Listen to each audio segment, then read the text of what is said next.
Capítulo 5. Últimos preparativos.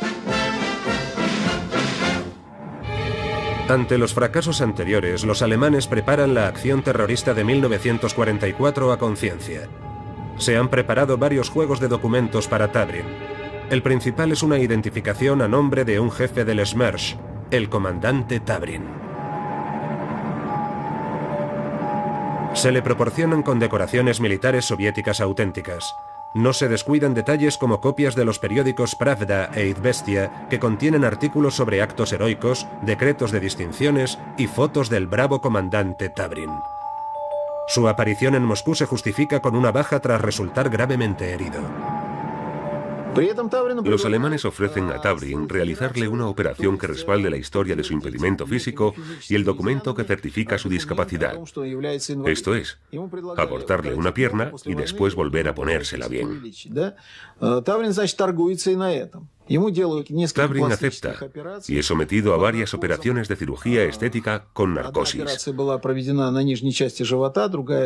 Una operación en la parte inferior del abdomen y otras en los brazos.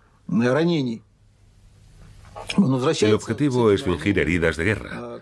Posteriormente regresa con su mujer, a la que le dice que le han herido al otro lado del frente. De acuerdo con el registro del interrogatorio de Shilova Adamchik. Creí a mi marido sin dudarlo. Sabía que era un agente que participaba en operaciones peligrosas. Además, las heridas tenían un aspecto terrible. En la primavera de 1944, Tabrin finaliza su instrucción. El primer intento de pasarle al otro lado se realiza en junio, pero fracasa. De acuerdo con el registro del interrogatorio de Shilo Tabrin. ¿Cuándo y cómo le pasaron al otro lado del frente? Me infiltró la inteligencia alemana la noche del 4 al 5 de septiembre de este año, desde un aeródromo de Riga a bordo de un cuatrimotor de transporte especialmente diseñado. Los pilotos debían dejarme en las proximidades de Rzeszów y regresar a Riga, pero el avión se estrelló durante el aterrizaje y no pudo despegar. ¿Con qué finalidad transportaban la motocicleta que se le confiscó al ser detenido? Me proporcionaron la motocicleta en Riga para que pudiera alejarme del lugar de aterrizaje lo más rápido posible. Capítulo 6. Saboteadores con una mina. A lo largo de la guerra, el bando alemán había mostrado una gran actividad de infiltración de agentes. Walter Schellenberg afirma que para luchar contra un enemigo gigantesco como Rusia, debían infiltrarse agentes en masa. Los comandos del Abwehr, infiltrados en territorio ocupado, reclutan agentes de entre los prisioneros de guerra y los habitantes locales como espías activos y durmientes. Estos espías se transportan a través del frente o se lanzan desde aviones. En 1942, el Abwehr y el SD lanzan la Operación Zeppelin, una operación a gran escala destinada a tener un gran efecto en la inteligencia. También se conciben otros planes más extravagantes. Tras el fracaso de la Operación Salto de Altura, Schellenberg es convocado por el Reichsführer Himmler, quien le desvela otro plan para asesinar a Stalin. En los talleres de las SS se diseña una mina magnética especial con una tremenda capacidad de destrucción. Un transmisor de onda corta del tamaño de un paquete de cigarros puede tener un alcance de 11 kilómetros. La bomba Lapa debía fijarse al coche de Stalin y activarse mediante un detonador en el momento preciso. Para llevar a cabo la acción terrorista, se decide seleccionar a 2 personas de los campos, 2 víctimas de la represión de las autoridades soviéticas. Los prisioneros, cuyo nombre se desconoce, aceptan llevar a cabo la misión. Uno de ellos conoce a un mecánico del garaje de Stalin. Los 2 agentes reciben una intensa instrucción y los dispositivos militares más modernos y son lanzados sobre territorio de la Unión Soviética. Sin embargo, no tarda en perderse todo contacto con ellos. Schellenberg supone que han sido capturados por el Smersh o que se han entregado por propia voluntad y han informado de la misión a la contrainteligencia soviética. 30 minutos para el aterrizaje. De repente, el avión recibe fuego de artillería.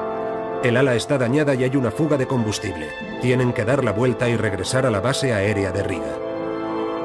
Es probable que a Tabrin no le desagrade el desenlace. Una vez más, su destino se decidirá más adelante. Sin embargo, los alemanes no tienen intención de cancelar la operación. El vuelo debe retrasarse en varias ocasiones, unas veces por el estado del avión y otras por el tiempo. Tabrin tiene los nervios a flor de piel. de acuerdo con el registro del interrogatorio de Shilova Adamchik. Un día, mi marido llegó a casa muy deprimido. La operación se había pospuesto de nuevo. Me dijo: nunca sabes qué esperar de estos alemanes, un avión o una bala. Pronto se fija otra fecha. De repente Tabrin declara que no volará a ninguna parte sin su esposa. Los alemanes deben estar desesperados, ya que aceptan su capricho. En 16 días convierten a Shilova en operadora de radio. De acuerdo con el registro del interrogatorio de Shilova Adamchik. Háblenos de su instrucción. Fue algo totalmente inesperado. Pero mi marido me dijo: tienes que ir, y yo le creí. Transcurridos 16 días tuve que pasar un examen. Debía conectar con Berlín. Establecí la conexión e intercambiamos telegramas, pero solo conseguí recibir la mitad del mensaje. El miedo debió de entumecerme las manos. Kraus no pareció sorprendido. Ordenó a la verdadera operadora que respondiera en mi lugar. Berlín dio permiso para mi marcha. ¿Por qué accedieron los alemanes a esta falsificación? No lo sé. Debían estar impacientes por enviarnos al otro lado.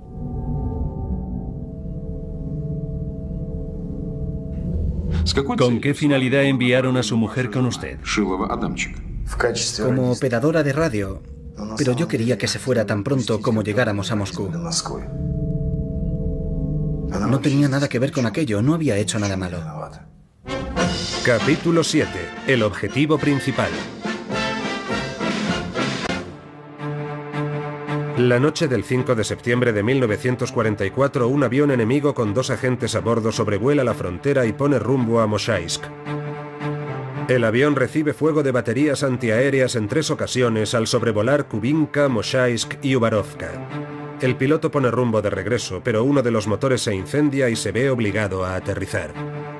De acuerdo con el registro del interrogatorio de Shilova Adamchik.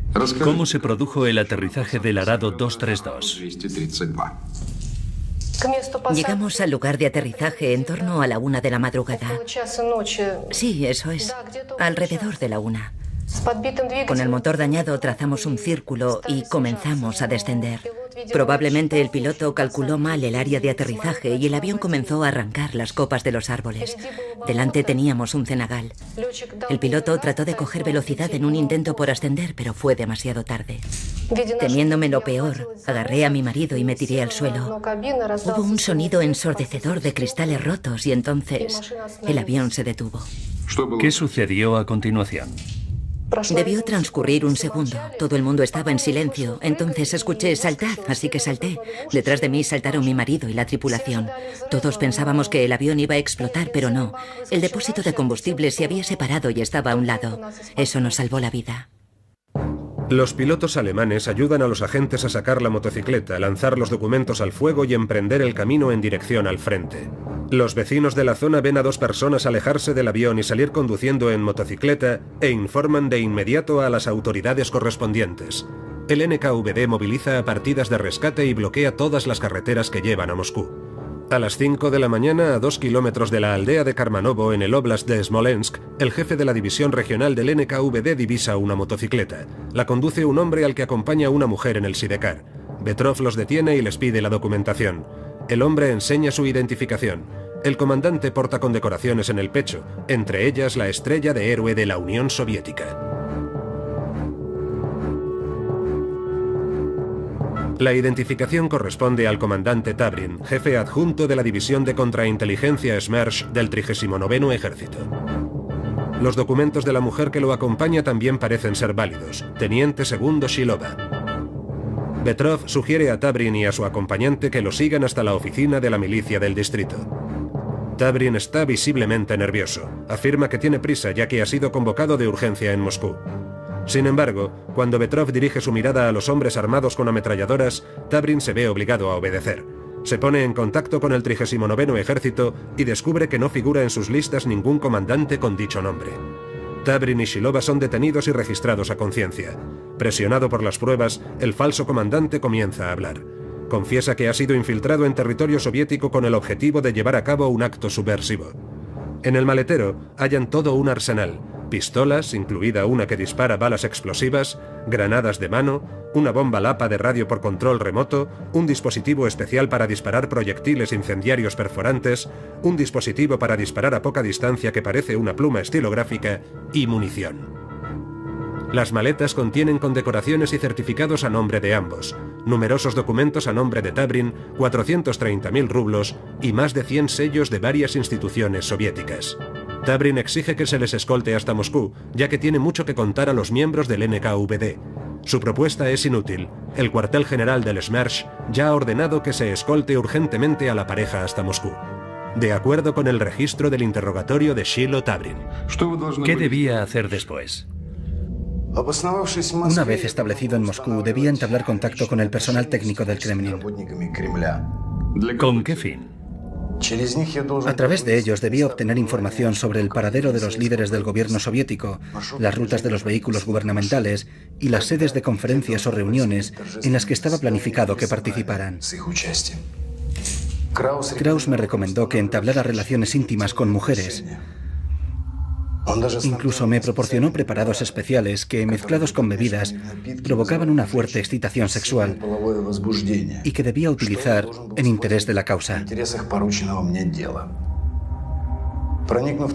Una vez en la conferencia, en función de la situación, debía acercarme al camarada Stalin y dispararle con balas explosivas envenenadas.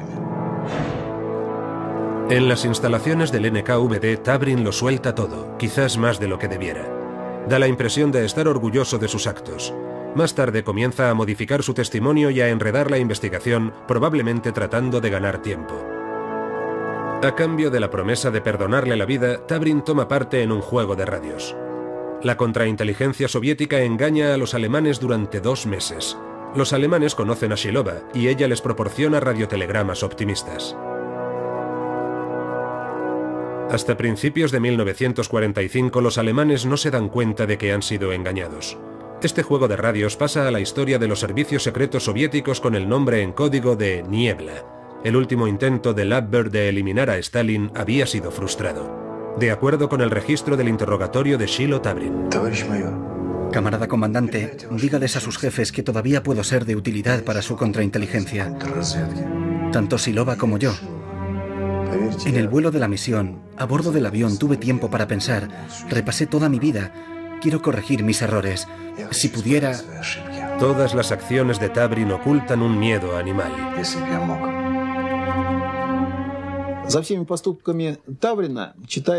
Tenía miedo a todo el mundo, pero a la vez, al igual que un niño travieso, trataba de rehabilitarse a los ojos de los que odiaba. En el testimonio de Tabrin, queda claro a todas luces que odiaba al poder soviético. Por supuesto, odiaba también a los alemanes. Su sueño era vivir en algún lugar aislado, imaginario, en el que pudiera disfrutar. Sin embargo, cada vez que se acercaba a dicho sueño, elegía siempre el método equivocado, que al final le alejaba de la lógica y la moral. Y lo que es más importante, le exponía a grandes pruebas. Estas pruebas podían dar como resultado circunstancias impredecibles, que es lo que acabó sucediendo.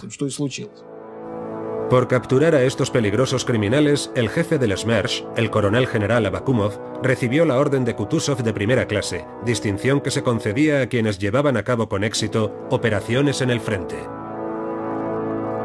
Stalin valoraba mucho su seguridad.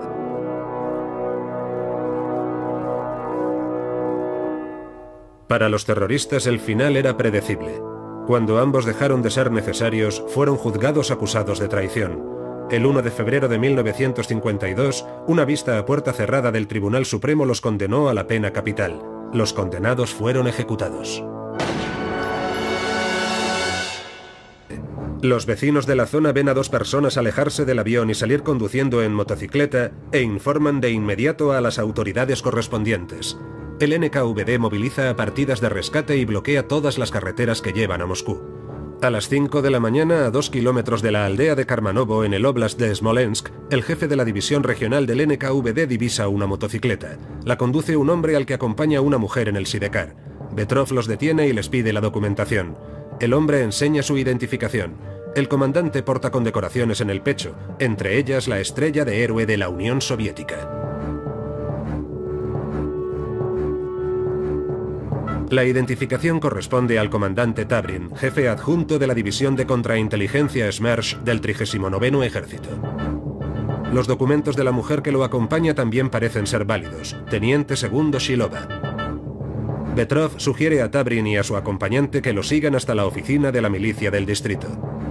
Tabrin está visiblemente nervioso. Afirma que tiene prisa ya que ha sido convocado de urgencia en Moscú. Sin embargo, cuando Petrov dirige su mirada a los hombres armados con ametralladoras, Tabrin se ve obligado a obedecer. Se pone en contacto con el 39º Ejército y descubre que no figura en sus listas ningún comandante con dicho nombre. Tabrin y Shilova son detenidos y registrados a conciencia. Presionado por las pruebas, el falso comandante comienza a hablar. Confiesa que ha sido infiltrado en territorio soviético con el objetivo de llevar a cabo un acto subversivo. En el maletero hallan todo un arsenal: pistolas, incluida una que dispara balas explosivas, granadas de mano, una bomba Lapa de radio por control remoto, un dispositivo especial para disparar proyectiles incendiarios perforantes, un dispositivo para disparar a poca distancia que parece una pluma estilográfica y munición. Las maletas contienen condecoraciones y certificados a nombre de ambos, numerosos documentos a nombre de Tabrin, 430.000 rublos y más de 100 sellos de varias instituciones soviéticas. Tabrin exige que se les escolte hasta Moscú, ya que tiene mucho que contar a los miembros del NKVD.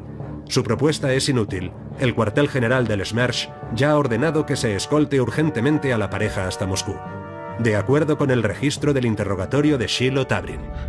¿Qué debía hacer después?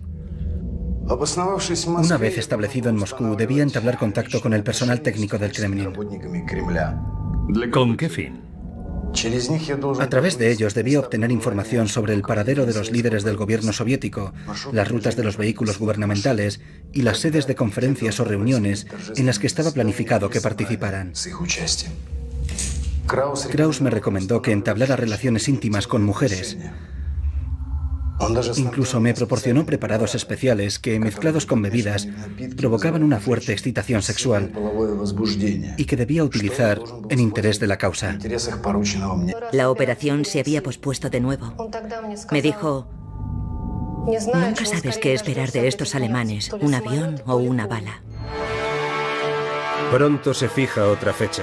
De repente Tabrin declara que no volará a ninguna parte sin su esposa. Los alemanes deben estar desesperados, ya que aceptan su capricho. En 16 días convierten a Shilova en operadora de radio. De acuerdo con el registro del interrogatorio de Shilova Adamchik. Háblenos de su instrucción. Fue algo totalmente inesperado. Pero mi marido me dijo: tienes que ir, y yo le creí. Transcurridos 16 días tuve que pasar un examen. Debía conectar con Berlín. Establecí la conexión e intercambiamos telegramas, pero solo conseguí recibir la mitad del mensaje. El miedo debió de entumecerme las manos. Kraus no pareció sorprendido. Ordenó a la verdadera operadora que respondiera en mi lugar. Berlín dio permiso para mi marcha. ¿Por qué accedieron los alemanes a esta falsificación? No lo sé. Debían estar impacientes por enviarnos al otro lado.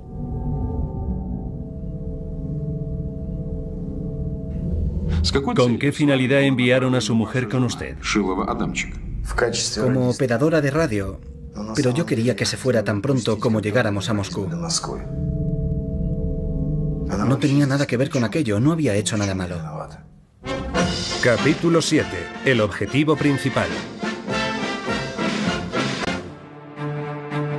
La noche del 5 de septiembre de 1944, un avión enemigo con 2 agentes a bordo sobrevuela la frontera y pone rumbo a Moshaizk. El avión recibe fuego de baterías antiaéreas en 3 ocasiones al sobrevolar Kubinka, Moshaizk y Ubarovka. El piloto pone rumbo de regreso, pero uno de los motores se incendia y se ve obligado a aterrizar. De acuerdo con el registro del interrogatorio de Shilova Adamchik. ¿Cómo se produjo el aterrizaje del Arado 232? Llegamos al lugar de aterrizaje en torno a la 1 de la madrugada. Sí, eso es. Alrededor de la 1. Con el motor dañado trazamos un círculo y comenzamos a descender. Probablemente el piloto calculó mal el área de aterrizaje y el avión comenzó a arrancar las copas de los árboles. Delante teníamos un cenagal. El piloto trató de coger velocidad en un intento por ascender, pero fue demasiado tarde. Temiéndome lo peor, agarré a mi marido y me tiré al suelo. Hubo un sonido ensordecedor de cristales rotos y entonces el avión se detuvo.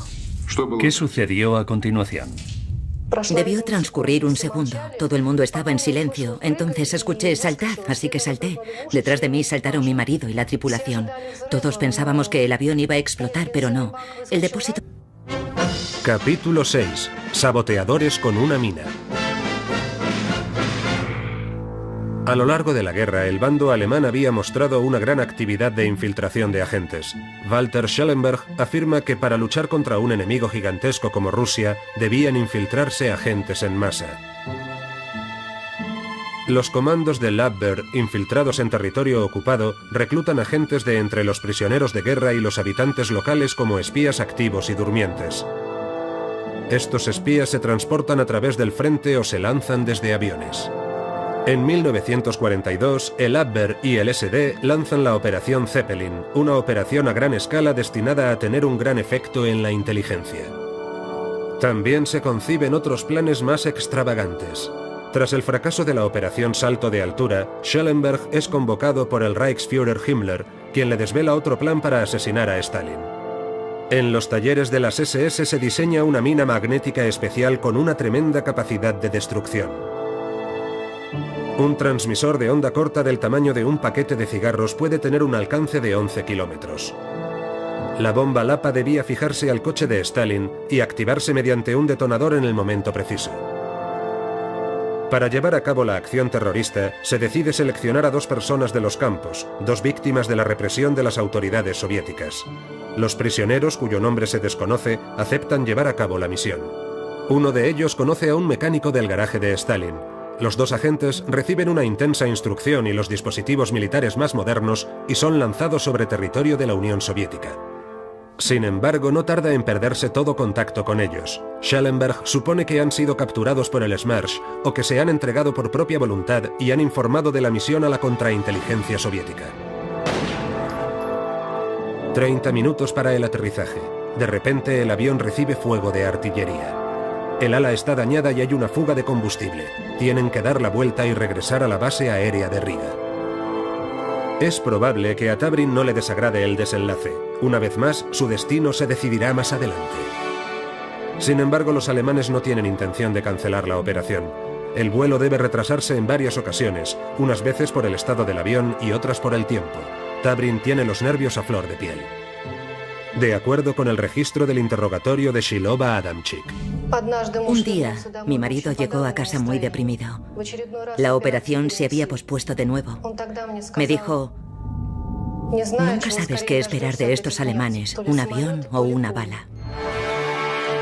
Pronto se fija otra fecha. De repente, Tabrin declara que no volará a ninguna parte sin su esposa. Los alemanes deben estar desesperados, ya que aceptan su capricho. En 16 días convierten a Shilova en operadora de radio. Llegamos al lugar de aterrizaje en torno a la 1 de la madrugada. Sí, eso es. Alrededor de la 1.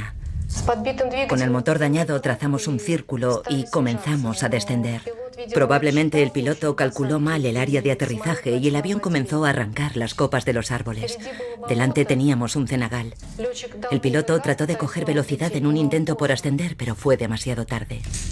Temiéndome lo peor, agarré a mi marido y me tiré al suelo. Hubo un sonido ensordecedor de cristales rotos y entonces el avión se detuvo. ¿Qué sucedió a continuación? Debió transcurrir un segundo. Todo el mundo estaba en silencio. Entonces escuché saltad, así que salté. Detrás de mí saltaron mi marido y la tripulación. Todos pensábamos que el avión iba a explotar, pero no. El depósito de combustible se había separado y estaba a un lado. Eso nos salvó la vida. Los pilotos alemanes ayudan a los agentes a sacar la motocicleta, lanzar los documentos al fuego y emprender el camino en dirección al frente. Los vecinos de la zona ven a 2 personas alejarse del avión y salir conduciendo en motocicleta e informan de inmediato a las autoridades correspondientes. El NKVD moviliza a partidas de rescate y bloquea todas las carreteras que llevan a Moscú.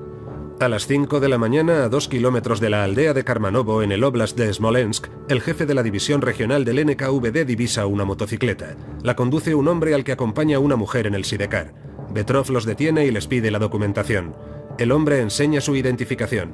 El comandante porta condecoraciones en el pecho, entre ellas la estrella de héroe de la Unión Soviética. La identificación corresponde al comandante Tabrin, jefe adjunto de la división de contrainteligencia Smersh del 39º Ejército. Los documentos de la mujer que lo acompaña también parecen ser válidos. Teniente segundo Shilova. Petrov sugiere a Tabrin y a su acompañante que lo sigan hasta la oficina de la milicia del distrito. Tabrin está visiblemente nervioso. Afirma que tiene prisa ya que ha sido convocado de urgencia en Moscú. Sin embargo, cuando Petrov dirige su mirada a los hombres armados con ametralladoras, Tabrin se ve obligado a obedecer. Se pone en contacto con el 39º Ejército y descubre que no figura en sus listas ningún comandante con dicho nombre. Tabrin y Shilova son detenidos y registrados a conciencia. Presionado por las pruebas, el falso comandante comienza a hablar. Confiesa que ha sido infiltrado en territorio soviético con el objetivo de llevar a cabo un acto subversivo. En el maletero hallan todo un arsenal: pistolas, incluida una que dispara balas explosivas, granadas de mano, una bomba lapa de radio por control remoto, un dispositivo especial para disparar proyectiles incendiarios perforantes, un dispositivo para disparar a poca distancia que parece una pluma estilográfica y munición. Las maletas contienen condecoraciones y certificados a nombre de ambos, numerosos documentos a nombre de Tabrin, 430.000 rublos en las proximidades de Resev y regresar a Riga, pero el avión se estrelló durante el aterrizaje y no pudo despegar. ¿Con qué finalidad transportaban la motocicleta que se le confiscó al ser detenido? Me proporcionaron la motocicleta en Riga para que pudiera alejarme del lugar de aterrizaje lo más rápido posible. Capítulo 6. Saboteadores con una mina. A lo largo de la guerra, el bando alemán había mostrado una gran actividad de infiltración de agentes. Walter Schellenberg afirma que para luchar contra un enemigo gigantesco como Rusia, debían infiltrarse agentes en masa. Los comandos de Labber. Capítulo 5. Últimos preparativos. Ante los fracasos anteriores, los alemanes preparan la acción terrorista de 1944 a conciencia. Se han preparado varios juegos de documentos para Tabrin. El principal es una identificación a nombre de un jefe del Smersh, el comandante Tabrin. Se le proporcionan condecoraciones militares soviéticas auténticas. No se descuidan detalles como copias de los periódicos Pravda e Izvestia, que contienen artículos sobre actos heroicos, decretos de distinciones y fotos del bravo comandante Tabrin. Su aparición en Moscú se justifica con una baja de acuerdo con el registro del interrogatorio de Shilova Adamchik. Creí a mi marido sin dudarlo. Sabía que era un agente que participaba en operaciones peligrosas. Además, las heridas tenían un aspecto terrible.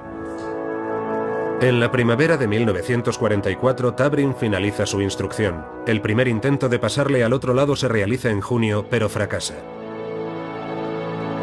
De acuerdo con el registro del interrogatorio de Shilo Tabrin. ¿Cuándo y cómo le pasaron al otro lado del frente? Me infiltró la inteligencia alemana la noche del 4 al 5 de septiembre de este año, desde un aeródromo de Riga a bordo de un cuatrimotor de transporte especialmente diseñado. Los pilotos debían dejarme. Infiltrados en territorio ocupado, reclutan agentes de entre los prisioneros de guerra y los habitantes locales como espías activos y durmientes. Estos espías se transportan a través del frente o se lanzan desde aviones. En 1942, el Abwehr y el SD lanzan la Operación Zeppelin, una operación a gran escala destinada a tener un gran efecto en la inteligencia. También se conciben otros planes más extravagantes. Tras el fracaso de la Operación Salto de Altura, Schellenberg es convocado por el Reichsführer Himmler, quien le desvela otro plan para asesinar a Stalin. En los talleres de las SS se diseña una mina magnética especial con una tremenda capacidad de destrucción. Tras resultar gravemente herido. Los alemanes ofrecen a Tabrin realizarle una operación que respalde la historia de su impedimento físico y el documento que certifica su discapacidad. Esto es, abortarle una pierna y después volver a ponérsela bien. Tabrin acepta y es sometido a varias operaciones de cirugía estética con narcosis. Una operación en la parte inferior del abdomen y otras en los brazos. El objetivo es fingir heridas de guerra. Posteriormente regresa con su mujer, a la que le dice que le han herido al otro lado del frente.